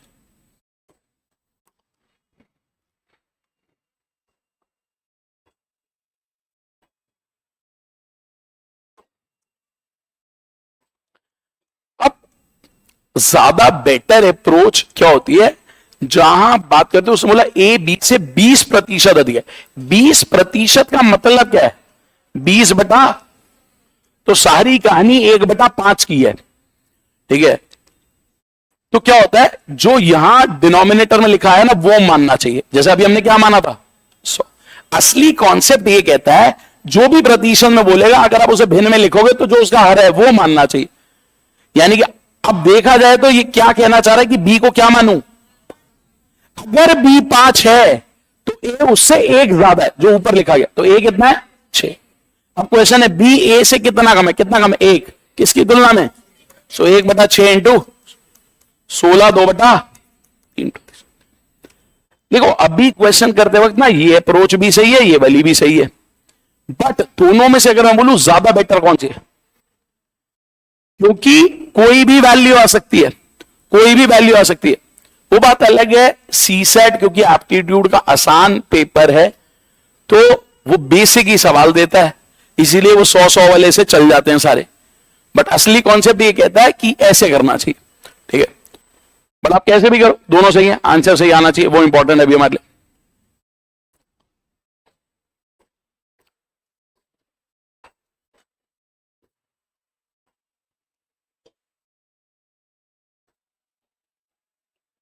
ये समझ आ गया सबको?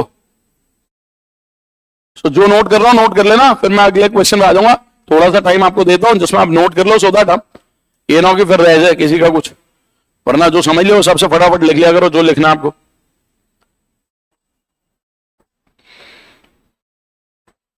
करो अब इस सवाल को, अब कोशिश करो सबके आंसर सही हो एक बारी।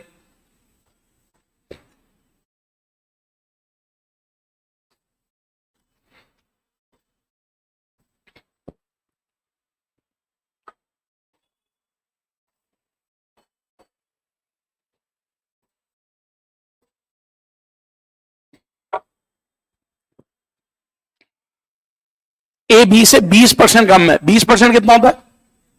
देखो 20% कितना होता है? 1/5। अब ये ए ये बी, तो अगर बी 5 है तो कह रहा है ए उससे 1 कम है। कितना कम है? 1, तो 4 हो गया। अब क्वेश्चन क्या था? बी ए से कितने प्रतिशत ज्यादा है? कितना ज्यादा है? 1। तुलना किससे हो रही है?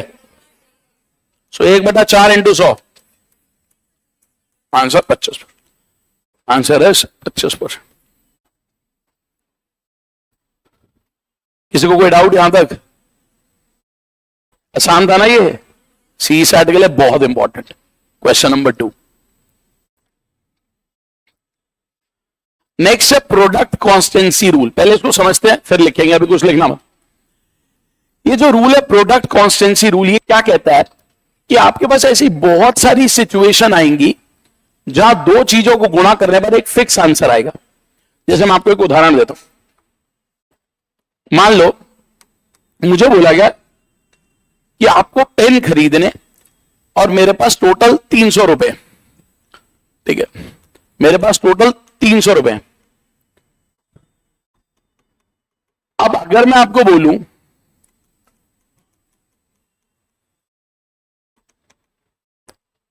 कि एक पेन 30 रुपए का है, तो मैं कितने पेन ले पाऊंगा? 10, क्योंकि 30 रुपए का एक पेन है, मेरे पास 300 रुपए है, तो मैं कितने पेन ले पाऊंगा? 10। अब मान लो 30 रुपए की जगह वो पेन 50 रुपए का होता, तो मैं कितने ले पाऊंगा? अगर वही पेन 20 रुपए का हो जाए तो मैं कितने ले पाऊंगा? 15, क्योंकि मेरे पैसे फिक्स है, 300 ही है। यानी कि जब प्राइस कम था, भाई ये 30 हमने स्टैंडर्ड, प्राइस कम था तो क्वांटिटी बढ़ गई, और जब प्राइस बढ़ा तो क्वांटिटी, वो इसलिए हो रहा है क्योंकि पैसे फिक्स है। ठीक है, पैसे फिक्स है, तो एक बढ़ेगा तो दूसरा पक्का घटे। तो आपके पास ऐसी सिचुएशन आएगी जहां पर वो दो जो चीजें देगा उनको गुणा करने पर एक फिक्स आंसर आता होगा। ठीक है, फिक्स आंसर आता होगा। एक बढ़ेगा तो दूसरा घटेगा। ठीक है, जैसे मैं आपको एक एग्जांपल देता हूं, क्वेश्चन ही देख लेते हैं। जैसे ये क्वेश्चन है, अभी नोट कर लेना बट पहले समझते हैं। क्वेश्चन में क्या बोला गया? यदि चीनी के मूल्य में 20% की वृद्धि की जाती है तो खपत कितने प्रतिशत कम की जानी चाहिए ताकि व्यय में कोई परिवर्तन? बेसिकली दो चीजें, एक तो है प्राइस, एक है आपकी खपत यानी कि क्वांटिटी, कंजम्पशन और खर्चा। इन दोनों को गुणा करने पर यह आता है। यही तो था, तो मैंने अभी आपको एग्जांपल दिया। अब बोला मूल्य कितने से बना है? 20% कितना होता है? अब जैसे 20% सुनते हो ना, आपके दिमाग में चलना चाहिए 1/5। 20% 1/, यानी अगर मूल्य पहले 5 था तो 5 से बढ़ के कितना हुआ?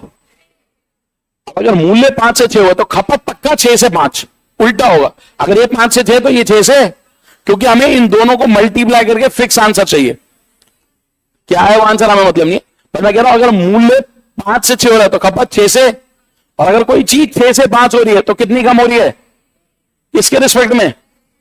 1/6, 16 2/, अब देखो 1/6 तो सबको याद हो गया होगा, तो क्वेश्चन करते करते अपने आप ही वैल्यू याद हो जाएगी। तो 1/6 कितना? 16 2/। ठीक है, अब जो नोट करना नोट कर लो। ये 3 मैंने आपको केसेस बताए हैं जो ज्यादातर पेपर में पूछता है। पहला मैंने आपको एग्जांपल दिया, प्राइस मल्टीप्लाई बाय क्वांटिटी, जिसमें हमने जैसे अभी क्वेश्चन करा था। तो ऐसा कुछ भी सवाल बनाएगा कि यदि चीनी के मूल्य में 20% की वृद्धि करी जाए तो खपत कितने प्रतिशत कम करी जाए ताकि खर्चा अपरिवर्तित रहे। वो एक एग्जांपल हो गया। दूसरा देखो, लंबाई इंटू चौड़ाई इज इक्वल टू, किसका होता है ये फॉर्मूला? आयत का। आयत का क्षेत्रफल लंबाई इंटू, अब आपको ऐसे क्वेश्चन दे देगा, आयत की लंबाई को 20% बढ़ाया गया तो चौड़ाई कितने प्रतिशत कम करी जाएगी, क्षेत्रफल अपरिवर्तित रहे। सेम सवाल। ऐसे ही चाल इंटू समय इज इक्वल टू, बोला जाए यदि एक व्यक्ति अपनी चाल को 20% बढ़ाएगा तो समान दूरी तय करने में उसके द्वारा लिया गया समय कितने प्रतिशत से कम हो जाए? Same answer. तो तीनों केस सेम आंसर। ठीक है, मैं इस पर आपको क्वेश्चन बता रहा हूं, एक एक करके करते हैं।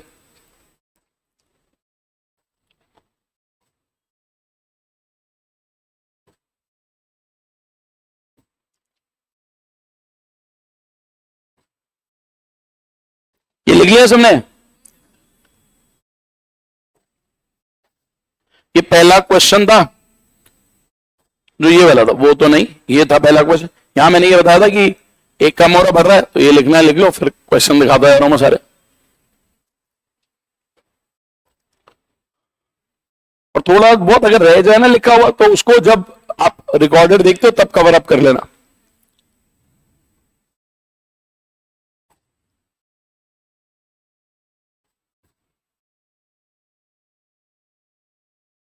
ये पहला क्वेश्चन करा था, तो यहां से इंपॉर्टेंट है हमारे लिए कि क्वेश्चन आपको समझ आने चाहिए कैसे करा जा रहा है। करना है क्या ये नोट? कर लो फिर।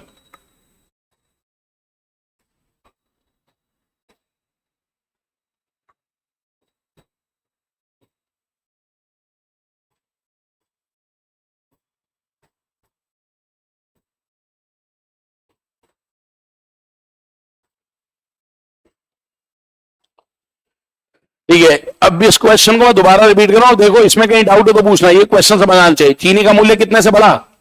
20%। 20% कितना होता है? 1/5। यानी कि मूल्य अगर 5 था तो 5 कितना हुआ? 6। अगर प्राइस 5 से 6 हुआ तो खपत 6 से 5। और कोई चीज 6 से 5 हो रही है तो कितनी कम? 1। किसकी तुलना में? सो 1/6 इंटू 100, 16 2/3%।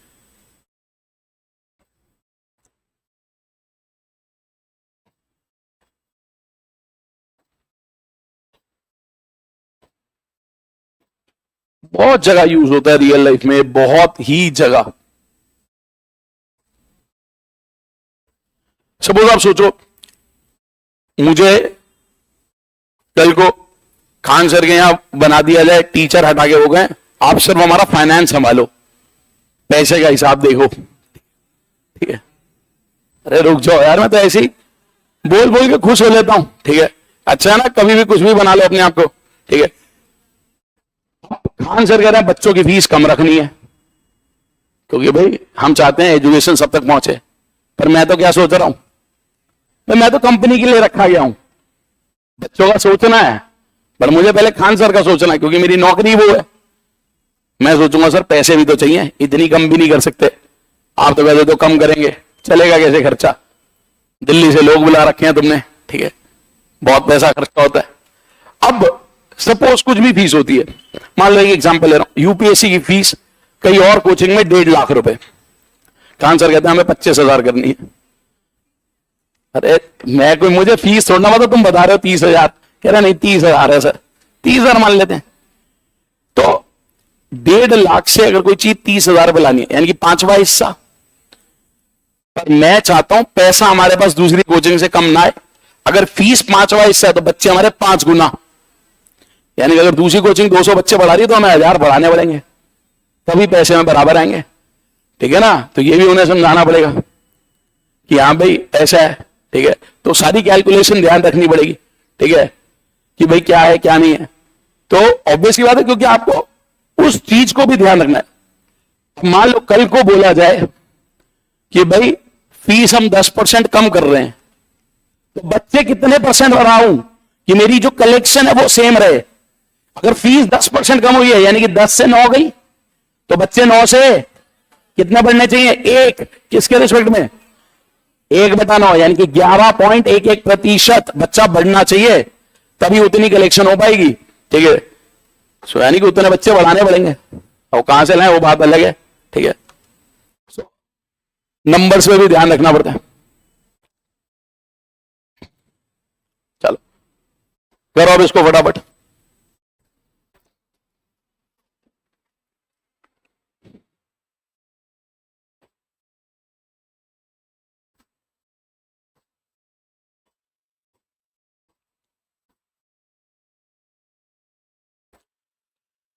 लंबाई इंटू चौड़ाई होता है क्षेत्रफल, आयत का क्षेत्रफल, लंबाई इंटू। अब कह रहा अगर आयत की लंबाई को 25% कम करा गया है तो चौड़ाई कितने प्रतिशत बढ़ाई जाए कि क्षेत्रफल अपरिवर्तित रहे? 25% कितना होता है?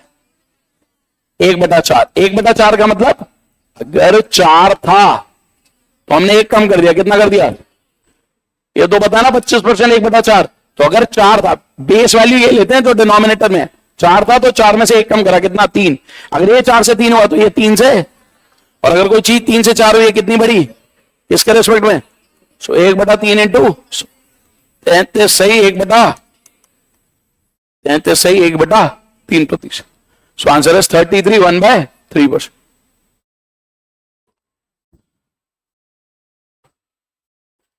Answer is 33 1/3%। समझ आ रहा है सबको? कहीं डाउट हो पूछ लेना, बहुत आसान टॉपिक, ठीक है। बीच में 1-2 क्वेश्चन में कराऊंगा ये देखने के लिए कि किनको कितना आता है, ठीक है, क्योंकि कई बार क्या होता है गलत फहमी भी हो रही होती है, 3-4 सवाल होने लग जाते हैं, लगता है सब आता है, ठीक है। तो अभी आएंगे क्वेश्चन जहां मैं पूछूंगा, बट ये एकदम बेसिक आपको आना चाहिए, ठीक है। अगला सवाल देखो, ये अगला सवाल कुछ नोट नहीं करना, पहले समझते हैं। बोल रहे हैं यदि आम की कीमत में 20% की कमी हो जाती है जिसके कारण एक व्यक्ति 360 रुपए में 12 आम और खरीद सकता है, तो ज्ञात कीजिए एक आम का नया मूल्य क्या है, एक आम का पुराना मूल्य क्या है। ऐसे कई पार्ट बनते हैं, 4 तरह के क्वेश्चन बन पाते हैं इसमें। जब भी इस तरह का सवाल पूछता है, वो पूछेगा आम का पुराना मूल्य क्या, आम का नया मूल्य क्या, आम की पुरानी खपत क्या थी, आम की नई खपत क्या थी। 4 तरह के सवाल वो पूछ सकता है। तो कैसे इन तरह के सवालों को बहुत आसानी से करते हैं। अभी मैंने आपको बताया एक चीज होती है प्राइस, एक है क्वांटिटी इज इक्वल टू। अब देखो क्वेश्चन में क्या बोला था, कह रहा आम की कीमत में 20% की कमी करी गई जिसकी वजह से एक आदमी 12 आम फालतू खरीदता है, 12 मैंगो ज्यादा खरीदता है। कितने रुपए में, 360। तो कैसे करें, कितना आसान सवाल बनेगा। अब देखो ये जरा ध्यान से, 20% की कमी करी गई। 20% कितना होता है, 1/, यानी कि अगर 5 रहा होगा तो कितना करा होगा, मूल्य 5 से 4 करा होगा तो खपत 4 से। अगर खपत पहले 4 यूनिट थी तो अब कितनी है, कितनी बड़ी, उस 1 यूनिट की वैल्यू हमें दी हुई है 12 आम, यानी कि 1 यूनिट किसके बराबर, 12। अगर 1 यूनिट 12 आम है तो पहले 4 यूनिट खपत थी, यानी कि 48 आम, और अब 5 यूनिट खपत है। अब उसने पूछा आम का नया मूल्य बताओ, 60 आम कितने रुपए में, तो 1 आम 360 डिवाइड बाय 60, 360 डिवाइड बाय 60 6 रुपए। और अगर पूछा जाए पुराना मूल्य, पहले कितने आम खरीद रहे थे, कितने रुपए में, तो 1 आम का मूल्य 360 बटा 12 के बारे में 4, 12 के बारे में 30, 30 बटा 4 होता है 7.5 रुपए, यानी कि पुराना रेट क्या था 7.5 और नया रेट क्या है 6 रुपए।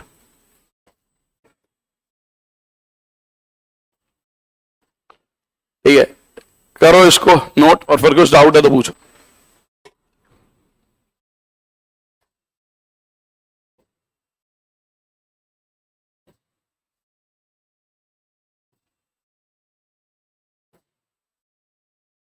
तो 1/5, तो 5 अगर पहले था तो उसमें से 1 कम हो गया, कितना हो गया 4, यानी कि जो चीज 5 की होती थी पहले अब कितने की हो गई 4। अभी ये एग्जैक्ट प्राइस नहीं है, ये अनुपात है। अगर पहले 5 की थी तो अब कितने की, अगर प्राइस 5 से 4 हुए तो खपत 4 से, यानी कि अगर खपत पहले 4 यूनिट थी तो अब कितनी है 1 यूनिट बढ़ गई। उस 1 यूनिट की वैल्यू 12 दी हुई है क्वेश्चन, 1 यूनिट की वैल्यू 12। अगर 1 यूनिट की वैल्यू 12 है तो 4 यूनिट की वैल्यू 48 और 5 यूनिट की वैल्यू।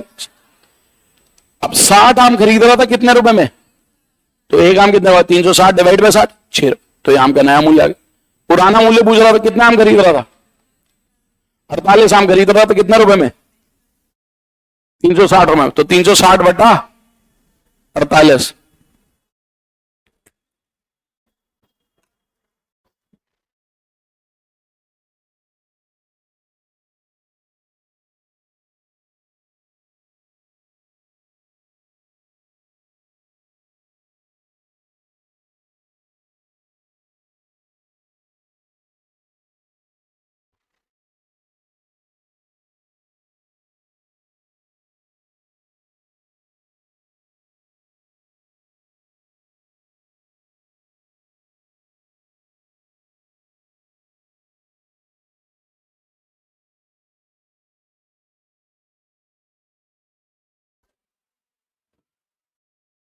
समझ आ गया है सबको, देखो ऐसे वो आपको कोई भी सवाल दे सकता है।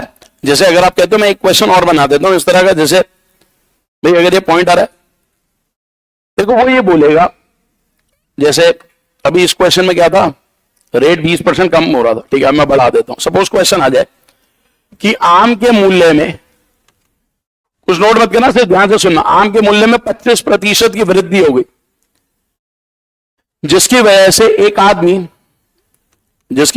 आदमी सपोज 20 आम कम खरीद पा रहा है और पैसे दिए हुआ 500 रुपए, तो ऐसा कुछ दिया हुआ है, आपको बोला रहा है आम के मूल्य में 25% की वृद्धि होने के कारण एक व्यक्ति 500 रुपए में 20 आम कम खरीद पाता है। आम का नया मूल्य ज्ञात कीजिए, आम का पुराना मूल्य ज्ञात कीजिए, आम की नई खपत ज्ञात कीजिए, आम की पुरानी खपत ज्ञात कीजिए, ऐसे कोई भी सवाल हो सकता है। आप सिंपल क्या करोगे, आम का मूल्य कितने परसेंट से बढ़ा है, 25% क्या होता है, 1/4, तो 4 से कितना हुआ, ये हुई प्राइस, तो खपत कितनी होगी, पहले 5 यूनिट थी, अब 4 यूनिट, कितनी कम, 1 यूनिट। 1 यूनिट किसके बराबर है, अगर 1 यूनिट 20 तो 5 यूनिट 100 आम खरीदता था 500 रुपए में, तो एक आम कितने का, 500 रुपए में 80 आम, तो आएगा 6 पॉइंट। जैसे कोई भी क्वेश्चन दे सकते, इजीली सॉल्व हो जाएगा, यही 4 पार्ट पूछे जाते हैं, ठीक है। तो ये नोट नहीं करना है, मैंने ऐसे एक एक्स्ट्रा सवाल दे दिया था। नेक्स्ट जो कॉन्सेप्ट है that is successive percentage change. Successive percentage change क्या होता है, सक्सेसिव परसेंटेज चेंज हिंदी में बोलते हैं क्रमिक रूप से प्रतिशत में जो भी चेंज आ रहा है, अब वो बढ़ भी सकता है और घट भी सकता है। कुछ नोट मत करना, समझना पहले तो मतलब क्या होता है। इसका मतलब ये होता है कि सपोज कोई वैल्यू है, उसमें कोई चेंज आया, फिर अगला चेंज इस वैल्यू में आया, तो इसको बोलते हैं successive percentage change. Successive percentage change, ठीक है। कोई वैल्यू थी, उसमें कोई चेंज आया, फिर अगला चेंज उस वैल्यू में। जैसे सपोज मैं आपको बोलता हूं मेरी सैलरी 100 रुपए, बोला जाए पहले साल 20% से बढ़ गई, तो कितनी होगी, 120। अगले साल 10% से बढ़ी, सो 120 का 10%, जो कि 132। 100 रुपए थी, 100 रुपए से 20% बढ़ी, कितनी होगी, फिर 10% किसका बढ़ेगा, स्टार्टिंग वाली वैल्यू का नहीं, ठीक है ना, आपकी जो लास्ट वैल्यू है उसका। तो सक्सेसिव का यही मतलब था कि कोई वैल्यू थी, उसमें कोई चेंज आया, फिर अगला चेंज उस चेंज्ड वैल्यू में है, इसको बोलते हैं सक्सेसिव परसेंटेज चेंज, ठीक है। करो एक बार इसे ट्राई।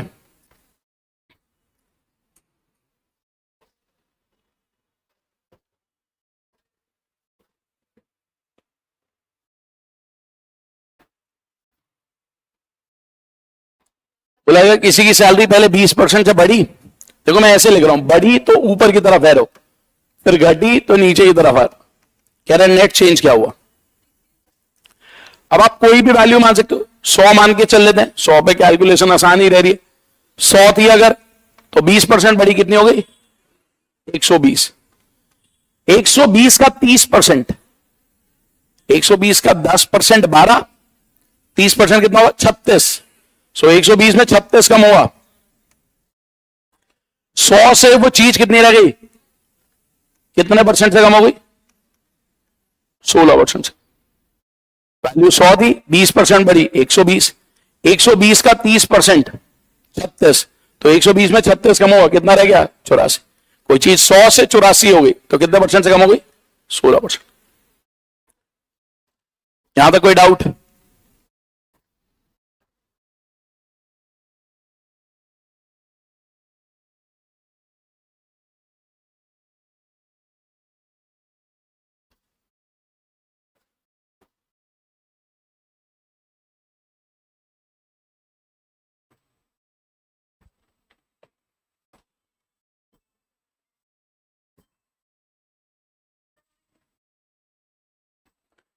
बोला गया एक वैल्यू, कोई सैलरी है, पहले आपकी 20% से बढ़ी, फिर 30% से कम हो गई, कौन पूछा हुआ है, ठीक है। मान लो किसी की सैलरी 100 रुपए है, 20% बढ़ी, तो 100 का 20% कितना होता है, 120 नहीं होता, 20 ही होता है। 100 का 20% 20, उसने कहा इसकी सैलरी 20% से बढ़ गई, तो कितने से बढ़ी? 20 से बढ़ी। बढ़ के कितनी हो गई? 120। अब 120 का 30% से कम हो गई, तो पहले मुझे 120 का क्या निकालना पड़ेगा? 30%। अब 120 का 30% होता है 36। वो कैसे निकाला? 120 का 10% निकालने के लिए एक डिजिट आगे पॉइंट लगा देता, तो 10% कितना होगा? 12। तो 30% कितना होगा? अगर 10% की वैल्यू 12 है तो 30% 3 गुना, तो 12 का 3 गुना 36। पहले याद होना चाहिए, 12 3 36। सो इसका 30% 36। सो 120 में 36 कम करा 84। कोई चीज 100 से 84 हो गई, कितना परसेंट से कम हो गई? 16%।